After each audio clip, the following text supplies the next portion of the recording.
बिस्मिल्लाहिर्रहमानिर्रहीम। अस्सलाम वालेकुम नाज़रीन इकराम, मैं हूं आपकी मेज़बान डॉक्टर मुक़द्दस मलिक, आपके अपने प्रोग्राम आपकी बात आपके साथ में। नाज़रीन इकराम, आज जो शख्सियत हमारे साथ मौजूद हैं उनको इंट्रोड्यूस करवाने में मैं यूं कहूँगी कि वो फ़ख्र पाकिस्तान हैं, फ़ख्र लाला मूसा हैं और साथ ही साथ वो मीडिया के प्रोफेशन से रिलेटेड हैं, यानी शोबा सहाफ़त से रिलेटेड हैं और वो ह्यूमन राइट्स के चेयरमैन हैं और हर मकतबा फ़िक्र के साथ उनके रिलेशन हैं, हर मकतबा फ़िक्र के लोगों के साथ वो मिलते हैं। उनके सियासी समाजी रवाबत बहुत वसी पैमाने पर हैं। अपने इलाके में और फ्रांस में स्पेसिफिक उनका जो है वो ओवरसीज़ हैं और उनका एक स्पेसिफिक रोल है और वो वहाँ के चेयरमैन ह्यूमन राइट्स हैं और एंकर भी हैं। जी तो नाज़रीन इकराम, जो मैंने सस्पेंस आपके सामने ऑकर किया था, जो मैं सस्पेंस आपके जहनों में डाल रही थी, वो इंशाल्लाह ताला मैं ख़त्म करने वाली हूँ। मेरी मुराद चौधरी सफ्तर बरनाली साहब हैं, जो सियासी समाजी शख्सियत हैं। अस्सलाम वालेकुम। वालेकुम सलाम। मलिक साहिबा कैसी हैं आप? अल्हम्दुलिल्लाह, अल्लाह पाक के बड़े एहसान हैं। आपके कैसे मिजाज हैं sir? Thank you very much. बहुत खुशी हुई आपका प्रोग्राम ज्वाइन कर। जी जी, मोस्ट वेलकम सर। सर, सबसे पहला सवाल मेरा आपसे ये है कि आपने अपना बचपन कहाँ गुजारा और बचपन के बाद आपने अपनी इब्तदाई तालीम कहाँ से हासिल की? इब्तदाई तालीम हासिल करने के बाद आप किस तरह से फ्रांस में सेटल हुए और किस तरह से आप ह्यूमन राइट्स के चेयरमैन जो हैं वो बने? आपका सवाल बहुत ही लंबा है और मैं कोशिश करूँगा मुख्तसर जवाब दूँ। मेरी पैदाइश यहाँ डिस्ट्रिक्ट गुजरात यानी तहसील खारिया में एक गांव टोपा आदम, जहाँ मेरे ननाल भी हैं, पंजाबी में कहते हैं नानके भी हैं। पैदाइश मेरी वहाँ की है। गांव मेरा बरनाली है। तालीम जो है इब्तदाई वो बरनाली में की। मैट्रिक मैंने Lahore Islamia high school cantt से किया। बीए मैंने अटक से किया क्योंकि वाले साहब आर्मी में थे और जहाँ जहाँ भी वो जाते थे तो मैं उनके साथ साथ रहा हूँ और वो दिन आज भी याद आते हैं। एक वक्त ऐसा आया कि या तो मुझे आर्मी में लेफ्टिनेंट बनना था या मुझे बाहर जाना था, तो मैंने आर्मी के बजाय बाहर मुंतखब किया ये सोचकर कि मेरा ख्याल है दुनिया बहुत बड़ी है, देखनी चाहिए। और मैं 1980 में यानी आज से 40 साल पहले फ्रांस में डायरेक्ट चला गया। माशाल्लाह। और वहाँ मैंने 2 साल तालीम हासिल की। माशाल्लाह। जब आप फ्रांस में गए तो आपने एजुकेशन वहाँ से भी? जी हाँ, मैंने 2 साल वहाँ पढ़ा है। माशाल्लाह। और 2 साल पढ़ने के बाद फिर मुलाजमत की और बस उधर के ही होकर रह गए। जहाँ तक चेयरमैन ह्यूमन राइट्स की आपने बात की है तो वो जाहिर है असल में मुक़द्दस साहब वहाँ लोग यहाँ से जितने भी जाते हैं, किसी को शौक़ होता है सियासत में जाने का, किसी को शौक़ होता है कारोबार में अपना बहुत बड़ा नाम करने का, लेकिन मुझे मेरा शौक़ जो है वो सोशल वर्क की तरफ ले गया मुझे और इसी को मैंने आज तक अपनाया हुआ है। और मैंने यही कोशिश की कि मैं जितना भी किसी के काम आ सकूं, भला कर सकूं। और इसीलिए मुझे चेयरमैन ह्यूमन राइट्स मुझे अच्छा लगा कि मैं कुछ ऐसा काम कर जो ऐसा काम करता रहूं कि जिसमें अल्लाह भी राज़ी हो, अपना भी सुकून हो। हालांकि मैं चाहता तो मैं मुस्लिम लीग ज्वाइन कर लेता, पीपी ज्वाइन कर लेता या आज पीटीआई है, किसी भी पार्टी का सदर बनने के लिए मेरे लिए कोई मुश्किल नहीं था। लेकिन मेरा ख्याल है बनाने वाला बनने वाले से ज़्यादा अच्छा लगता है कि बंदा मेकर हो, वो बड़ा अच्छा लगता है। तो मैंने वही मुंतखब किया।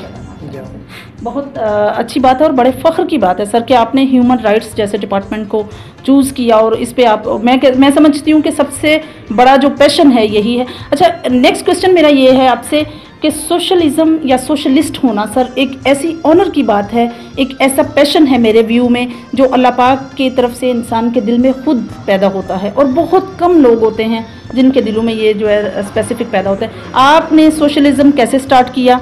आपके अंदर ये जज्बा कैसे पैदा हुआ? नहीं, सोशलिज्म नहीं, बल्कि मैं क्योंकि ह्यूमन राइट्स से मुराद ये होती है बिलखुसूस पाकिस्तान के अंदर जिस तरह के हालात पैदा हो जाते हैं, माशाल्लाह लगता है, या कोई ऐसी एक्टिविटी होती है कि पूरी दुनिया जो पाकिस्तान की तरफ देख रही होती है, उसमें कई बार फिर वो मुझे बुलाकर पूछते हैं कि आपके मुल्क में क्या हुआ, कैसे हुआ और आप क्या समझते हैं। तो मेरी हर मुमकिन कोशिश होती है कि मैं अपने मुल्क को दफ़ा कर सकूं, एक अच्छा इमेज दिखा सकूं, पॉजिटिव इमेज दिखा सकूं। और ये ज़रूरी है, बेशक हम उस मुल्क में रहते हैं और वहाँ के होकर रह गए हैं, लेकिन अपने मुल्क का जो मेरे जो रूट्स हैं ना, वो हमें ना मैं भूला हूँ, ना मैं भूलना चाहता हूँ और ना ही कभी मैं भूलूँगा। और बल्कि जितने भी मेरे ओवरसीज़ दोस्त बाहर रहते हैं, सच्ची बात तो ये है कि वो बहुत मुहिब्बे वतन लोग होते हैं। यहाँ जो लोग रहते हैं उनसे भी ज़्यादा जो है वो मुहिब्बे वतन लोग हैं। और आज ओवरसीज़ पाकिस्तानी अगर सरमाया भेजना रोक दें तो मेरे ख्याल मुल्क की मुआशी तौर पे जो है वो तमाम बर्बाद हो चुका है। आज अगर हमारा मुल्क चल रहा है सिर्फ और सिर्फ ओवरसीज़ पाकिस्तानी जो पाकिस्तानी पैसे भेजते हैं। मैं ये समझती हूँ, इन माय व्यू के पाकिस्तान की जीडीपी में जो है ओवरसीज़ का बहुत बड़ा हाथ है, बहुत बड़ा रोल है। अच्छा सर, जब आप समझ लें देश से परदेश वाली स्टोरी है, जब आप अपने मुल्क से फ्रांस गए तो आपको कैसा लगा? क्या मुश्किलात आपको फेस करना पड़ी? किस तरह से आपने सेटलमेंट की? किस तरह से आपने अपना मैनेजमेंट की? सारे जो भी सिचुएशन थी, जैसे आपने बताया कि आपने वहाँ जाके 2 ईयर जो है आपने स्टडी भी की है, प्लस आपने फिर अपने बिजनेस काम शाम जो सेटल किया, किस तरह से किया? मुकद्दर साहब, मैं क्योंकि 80 में गया था और 81 में इलेक्शन हो गए थे वहाँ प्रेसिडेंट के, तो वहाँ एक प्रेसिडेंट ऐसे आए कि जो रहती दुनिया तक उनका नाम याद रहेगा फ्रांस की तारीख में, वो थे फ्रांसवा मित्तेरान। फ्रांसवा मित्तेरान ने जो है वो वहाँ की इमिग्रेशन खोली। सोचा तो उन्होंने यही था कि चलें ये 1 लाख बंदे होंगे जिनके पास कागजात नहीं होंगे, लेकिन जब वो इमिग्रेशन खोली तो बाकी ममालिक में भी दुनिया आ गई वहाँ। उन्हें 1 लाख की बजाय 2-4 लाख को पेपर्स देने पड़े। वो इमिग्रेशन खुली जिसके अंदर हमें वहाँ के कागजात मिल गए, और उसके बाद आज तक वो इमिग्रेशन नहीं खुली है, क्योंकि काफ़ी दुनिया जो है, फ्रांस एक ऐसा मुल्क है कि पूरा यूरोप जो है जर्मनी और फ्रांस की तरफ देख रहा है। और वो फ्रांसवा मित्तेरान का ही एक आइडिया था, एक सोच थी कि हमें पूरे यूरोप को इकट्ठा होना चाहिए। और इकट्ठा तो वो हो रहे थे असल में अमेरिका के लिए, या ये 1-2 जो बड़ी ताकतें हैं, जिसमें यूके भी आ चुका था जो कि अब निकल चुका है, क्योंकि यूके जो है वो करीब है अमेरिका के। तो फ्रांस के अंदर हम पाकिस्तानी तकरीबन 1,20,000 पाकिस्तानी हैं, और अल्हम्दुलिल्लाह शब रोज़ हमारे अच्छे गुजर रहे हैं, और हम पाकिस्तान के लिए बहुत कुछ कर रहे हैं, अपनी फैमिलीज़ के लिए बहुत कुछ कर रहे हैं। तो ये है, बस मुझे तो वहाँ समाजी काम करने में बड़ा मज़ा आता है। एक बार 94 में एक इंसान वहाँ लाहौर का हमारा भाई, एक दोस्त फोत हो गया, तो उसकी पता नहीं चलता था कि ये किस मुल्क का है, क्योंकि उसकी जेब में तो कुछ भी नहीं था, कागज़ नहीं थे, बस रोड पे चलता चलता फोत हो गया। बड़ा अमीर आदमी था। तो वो जब हॉस्पिटल में ले जाते हैं तो जब पता नहीं चलता ना कि ये किस मुल्क का है, तो फिर वो एक वक्त ऐसा आता है, महीना कह लें, 1.5 महीना कह लें, जो भी उनका एक टाइम लिमिट रखी होती है, उसके बाद वो जला देते हैं। तो वो जब फ्रांस एम्बेसी को कहा गया, पाकिस्तानी एम्बेसी को कहा गया कि आप देखें कहीं ये पाकिस्तानी तो नहीं है, क्योंकि उसका शक्लो चेहरे से वो लगता था कोई मुसलमान है। तो उन्होंने तमाम मुस्लिम ममालिक से रब्ता किया कि आकर चेक करें कि ये किस मुल्क का है। तो जब पाकिस्तानी एम्बेसी से रब्ता किया है, तो पाकिस्तानी एम्बेसी वालों ने मेरे साथ रब्ता किया कि आप जाकर चेक करें हॉस्पिटल में कि कहीं वो पाकिस्तानी तो नहीं है। लेकिन मैं वहाँ जब पहुँचा तो जाकर देखा, वो आखिरी दिन था, आखिरी घंटे थे, आखिरी लम्हे थे जब उसको लेकर जलाने के लिए लेकर जा रहे थे। तो मैंने देखा और मैंने पहचान लिया कि ये तो बादशाह है, और नाम तो मैं उसका भूल गया हूँ, लेकिन उसे बादशाह बादशाह कहते थे। बड़ा अमीर आदमी था, पीने पिलाने पे लग गया, गली में बस गिर के फोत हो गया। तो फिर मैंने उन्हें डेड बॉडी को जो है मैंने रुकवा दिया कि आप इसको जलाएंगे नहीं, ये तो मुसलमान है और पाकिस्तानी है, और मैं बॉडी खुद लूँगा। तो उन्होंने कहा फिर आप सिग्नेचर कर दें कि आप बॉडी लेंगे। उस वक्त डेड बॉडी भिजवाने में बड़े पैसे लगते थे, यानी वो 18,000 फ्रेंच फ्रैंक लगता था, तो 3 या 4,000 तनख्वाह होती थी।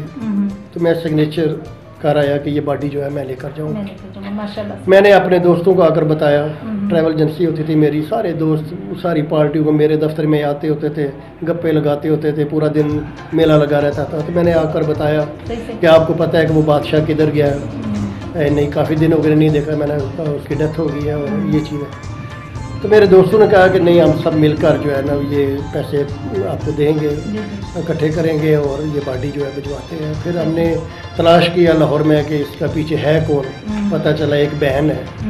फिर उससे रब्ता किया, वो आई और फिर उसके हवाले हमने डेड बॉडी की। और मुझे 18,000 फ्रेंच फ्रैंक चाहिए थे, मेरे पास 55,000 फ्रेंच फ्रैंक हो गए, यानी 55,000 यानी फ्रेंच यानी बढ़ गए। कदम लिया तो अच्छा, वो एक एक्ट था मुकद्दस साहब, जी बिल्कुल ऐसे जो मुझे भी अच्छा लगा और अल्लाह को भी पसंद आया, जिससे मेरा हौसला बढ़ा और मैं इन समाजी कामों की तरफ आया। और वो जो बाकी पैसे बचते थे वो मैंने अपने पास रख लिए, ताकि आइंदा अगर इस तरह की कोई फोतगी हो जाती है या कोई बंदा तो उसके काम आ सके। और ये इस एक्ट पर शाहिद नदीम महमूद, ये सवेरा के बाप हैं, PTV के डायरेक्टर भी रहे हैं, GM रहे हैं लाहौर के, और फरियाल गौर के बेनोई हैं, मदिया गौर के हस्बैंड हैं शाहिद नदीम महमूद। उन्होंने मेरे उस एक्ट पे ड्रामा भी बनाया उन दिनों, उड़ान, जिसमें मैंने खुद काम भी किया। मुझे उन्होंने कहा जी आप वही रोल अदा करेंगे जो आपने ये किया था। तो मैंने उड़ान में काम किया, 2 किस्तें वहाँ बनी। तो वहाँ से फिर मैंने सोच लिया कि नहीं, अगर कोई काम करूँगा तो वो वेलफेयर का ही करूँगा और समाजी करूँगा। आज तक वही चलता आ रहा है माशाल्लाह से। बहुत ज़्यादा ओवरसीज़ जो हैं वो किसी न किसी पार्टी के साथ रिलेटेड हैं, तो ऑब्वियसली आपके साथ मतलब जितनी भी अटैचमेंट है लोगों की, तो आप वहाँ किससे ज़्यादा इंस्पायर हुए और आप एंकर बने तो आपने ये कैसे सोचा कि मतलब मुझे एंकर बनकर जो है खिदमत पेश करनी चाहिए? एंकर चलते चलते ही बन गया मैं, मुकद्दस साहब। पता नहीं अंदर वो एक छोटा सा अदाकार भी था, तो मैंने सोचा अदाकारी तो हो नहीं सकती, तो कम से कम मैं कोई ऐसा काम करूं कि जिसमें एक TV स्क्रीन पर भी आऊं और अपना शौक़ भी पूरा हो, और मैं उन लोगों को स्क्रीन पे लाऊं कि जिन्होंने ओवरसीज़ में उन ममालिक में अपने मुल्क का नाम रोशन किया है, कारोबारी लिहाज से और या और कई खिदमात होती हैं उनके हवाले से। मैंने उन लोगों को TV स्क्रीन पर लाया हूँ। मैंने तकरीबन 5-6 साल ये एंकरी की है और शौकिया ही की है, और अल्हम्दुलिल्लाह मेरा प्रोग्राम फ़ख्रे पाकिस्तान होता था और पूरे यूरोप में देखा जाता था, बल्कि पूरी दुनिया में देखा जाता था। और बिलखुसूस गुजरात के लोग जो है वो शाम को, वो जब हफ्ते में 1-2 बार चलता था तो वो स्क्रीन पे बैठ जाते थे कि हाँ चौधरी सफदर बरनाली ने आना है।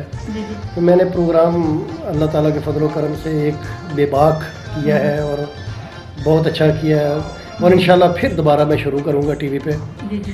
और बस एक फिर दायरे पाकिस्तान आना जाने में भी वो बीच में वो गैप पड़ जाता था, लेकिन अल्हम्दुलिल्लाह ये एक शौक़ था, वो शौक़ है। अभी 1-2 फिल्म भी बन रही है पाकिस्तान में, जिसमें मैं आपको जल्दी नज़र आऊँगा। सही, ये सस्पेंस है, ये सस्पेंस। अच्छा बरनाली साहब, आपके बारे में माशाल्लाह से आपकी खिदमत किसी से ढकी छुपी तो है नहीं। आपकी डेरेदारी जो है फ्रांस में भी मशहूर है, वहाँ आप बहुत बड़े मेहमान नवाज हैं और बहुत ज़्यादा एक्टर, बहुत सियासतदान, ये तमाम लोग आपके साथ मिलते जुलते हैं। हम आपकी फेसबुक पे भी फॉलो कर चुके हैं आपको। और आप किस तरह से मैनेज करते हैं वहाँ, और यहाँ आप किस तरह से टाइम जो है सेटल करते हैं? मॉर्निंग में वहाँ, इवनिंग में यहाँ, नाइट में यहाँ, कभी किसी उस पर डिपार्टमेंट में, कभी किसी में, तो ये किस तरह से आप सेटल करते हैं? मुझे खुद पता नहीं है मुकद्दस साहब, पता नहीं। मैं असल में मैं बाहर रह कर भी गरीब भी हूँ, और कहते हैं जिनके दोस्त होते हैं वो गरीब नहीं होता। सच्ची बात तो ये है कि मुझे मेहमान नवाजी करने का बहुत शौक़ है, लेकिन यकीनन अपनी हदूद के अंदर रहते हुए इंसान करता है।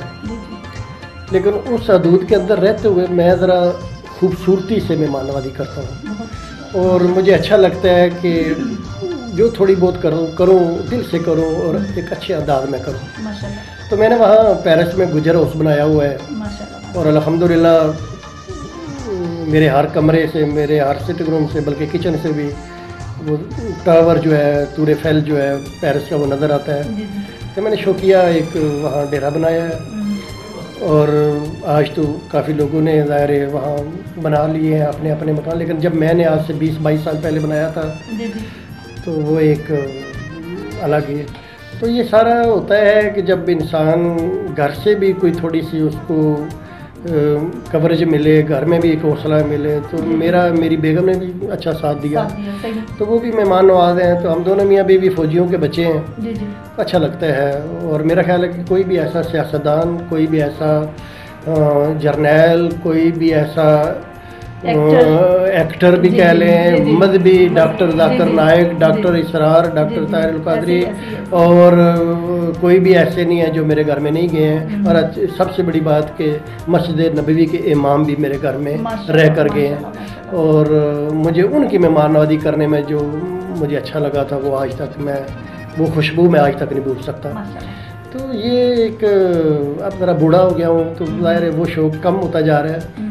लेकिन अभी मैं पाकिस्तान आया हूँ, आपको पता है मैं जब भी आता हूँ साल में महीना डेढ़ रहता हूँ, लेकिन कोरोना की वजह से आज मुझे 5 महीने हो गए हैं, वापस नहीं जा सका। लेकिन मेरा ख्याल है कि इसमें भी अल्लाह ताला की बेहतरी है। मैंने अपनी वालदा को टाइम ज़्यादा दिया है, अपने दोस्तों को दिया है, आप जैसे लोगों को दिया है, और मुझे अच्छा लगा है। और पहली बार 40 साल के बाद मैंने ईद भी पाकिस्तान, दोनों ईदें पाकिस्तान में की। माशाल्लाह से, ये भी तो बड़ी बात है ना कि मतलब इतने टाइम से आपको टाइम नहीं मिला था। अच्छा बरनाली साहब, आप मुझे ये बताइए कि हर इंसान की लाइफ की कुछ ना कुछ अचीवमेंट होती हैं, और कुछ अचीवमेंट ऐसी होती हैं जिससे इंसान को स्पिरिचुअली पीस मिलता है, रूहानी सुकून मिलता है, ऐसा सुकून मिलता है कि इंसान वो सुकून को डीपेस्ट तरीके से फील करता है। तो आपकी कोई अगर ऐसी बात है तो हमारे साथ शेयर करें। मेरा ख्याल है कि सुकून यही है कि मैं किसी की खिदमत करके ना, माशाल्लाह, मुझे अफसोस रहता है कि मैं काश ज़्यादा से ज़्यादा खिदमत करूँ। जी जी।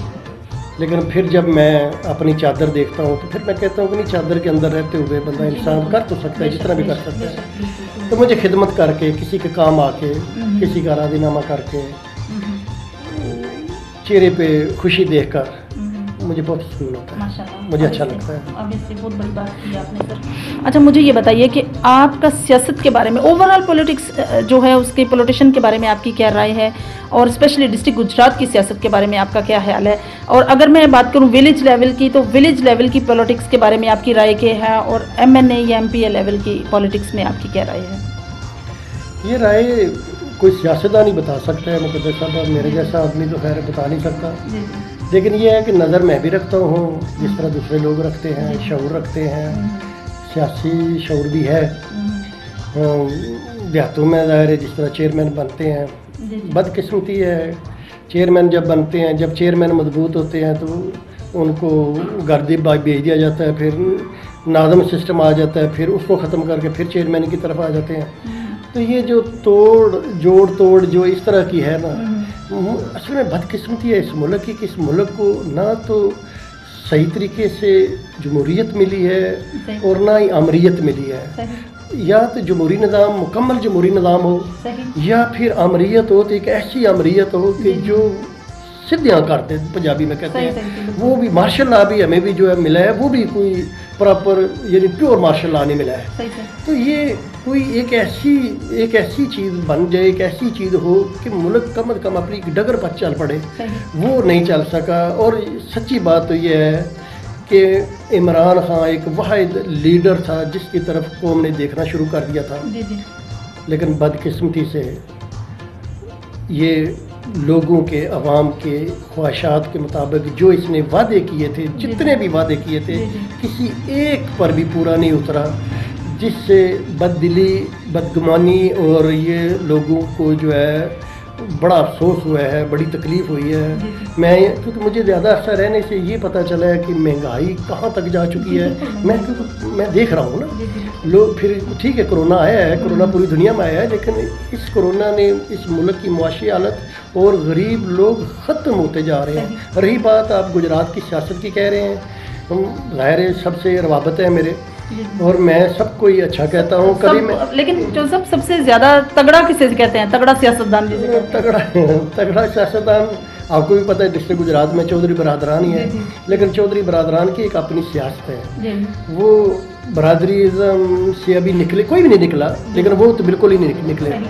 और वो इसी तरह चौधरी आबद रज़ा हैं, ठीक है, उन लड़कों ने बाहर रहे हैं, मेहनत की है, पहली बार सियासत में, गो के उनके वालिद साहब भी सियासत में होते थे, लेकिन उन लड़कों ने थोड़े से टाइम में जो अपना एक मकाम बनाया है पार्टी की नज़रों में, आज वो डिवीज़न लेवल पर चले गए हैं। और अल्लाह का करम है कि वो एक उन्होंने इस सिस्टम को, और जो काम चौधरी आबद रज़ा ने कराए हैं MNA के दौर में, पूरे पंजाब में किसी MNA ने इतने नहीं कराए। कश्मीर से लेकर एड रसूल तक उसका हल्का है। आगे आ जाएँ आप सुबाइल, ये जो अपना कमर कायरा का ज़ाहिर एक ऐसा इंसान है, एक ऐसा सितारा है, एक ऐसा लीडर है कि ऐसा लीडर यानी हर पार्टी में हो, बहुत ही कम है। लेकिन काश, वो कहते होते हैं ना, कई बार को सिपा सलार या पता नहीं को आ रहे हुए वो इत्तेदाद हसन कहता तो पार्टी एक बार उसने, तो ये जिस पार्टी में है वो पार्टी पंजाब में तकरीबन ना होने का बराबर है। लेकिन कमर कायरे जैसा सियासतदान ना आया ना आएगा। इसी तरह शाह साहब हैं हमारे अपने, ठीक है, वो बस पार्टी उन्होंने तब्दील किया, आज MNA हैं, काम करेंगे तो नेक्स्ट भी जीत जाएंगे। आज मियाँ तारक की तरफ इतने साल से MPA बने हैं, यकीनन लोग उन्हें चाहते रहे हैं तभी बने हैं। आज पहली बार वो अपोजिशन में बैठे हैं। एक बार बैठना भी चाहिए ताकि पता चले कि एक बार बंदे को ज़मीन पर भी बैठकर देखना चाहिए कि ज़मीन पर बैठ के कितना अच्छा लगता है या नहीं है। ये भी अल्लाह का एक निज़ाम है, हालांकि अच्छे इंसान है। आ जाएँ चौधरी एजाज की तरफ। और ये मुझे पता है आप वो ये सुनना चाहती थी, तो वो मेरे रिलेटिव भी हैं, मेरे रिश्तेदार हैं। हमारे जो है बाऊजदाद एक हैं, परदादा हमारे एक हैं, तो भाई हैं मेरे छोटे वो। तो उनकी सियासत भी, वो सियासत में आए हैं, मेरा ख्याल में जितनी वो भाग दौड़ कर रहे हैं या जितना वो लोगों के यानी लोगों के पास, पंजाबी में कहते हैं चंगी माड़ी ते जाना, उन्ना तू चंगा कोई भी नहीं जा सकिया और जा रहा।